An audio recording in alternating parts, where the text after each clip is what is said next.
Hello guys, good morning! We're going to Cielo Alto at yun nga po yung daan papasok. Diba? Bago ka makarating sa Malaparaisong Cielo Alto ay ito muna ang iyong dadaanan.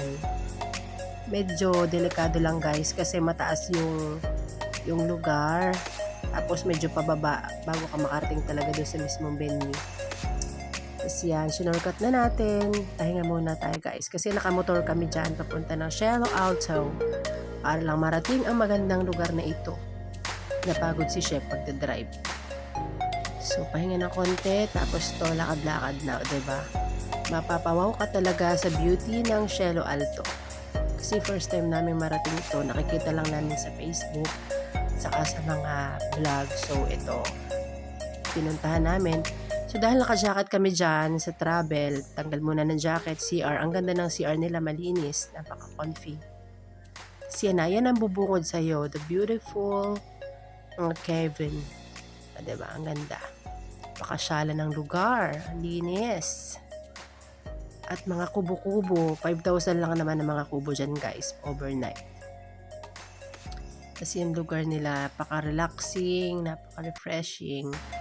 Pwede kayo mag-date together with your husband and BFF dito.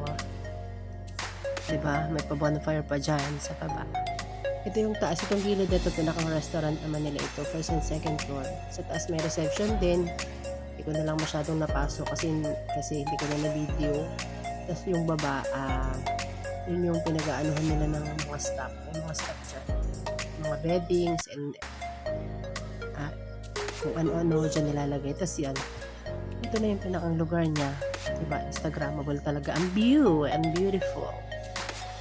So guys, from Infanta Quezon, 2 oras namin yung tinravel going here. Pero pag mabilis-bilis ka, kaya mo siguro ng 1.5 oras. Pero kami dahan-dahan lang kami magmotor, delikado. So yan, napakalinis dito guys. Pag narating nyo, pwede kayo mag-overnight dito kasama ang inyong pamilya. Sa abot kaya, may for one. Pag daw walk-in, may mas mahal. Unlike pag nagpa-booking ka online, pwede daw naman. Mas makaka-discount ka guys pag nagpa-booking ka online. Yung 4,800 nila nagiging 4,000 na lang. Kasi yun, dahil mas advantage pati pag nag-online booking ka. Unlike ng walk-in na biglaan. So, kung ano yung available nila at kung ano talaga yung price tag na nakalagay nila, yun talaga yung sisingilin nila sa'yo. Tapos yan yung CR ng babae at lalaki. Ayun yung room nila. Lalo guys, sa umaga ang ganda rito.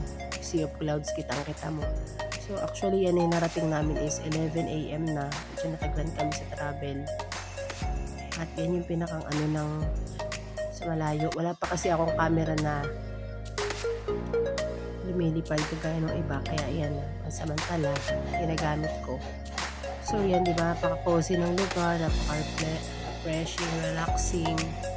Pwede kayong dumayo dito guys. At sa pagkain naman nila ay the best din. Anytime, anywhere, pwede kayo pili kung anong gusto nyong pagkain dyan. Isa na lang ang kailangan nyong paghandaan. Syempre, ang pera. Kasi medyo pricey ang nila dito. Diba? Pa-selfie muna tayo dyan. O, sino ka dyan? Pa. O, diba? Actually, hindi kami dito kumain ng lunch. Maya pakita ko sa inyo. Kumain kami sa restaurant. Leng's Restaurant yung kinain na namin kasi pinalaw namin dun yung chef na kabarkada ni Daddy. So, yun lang. Thanks for watching.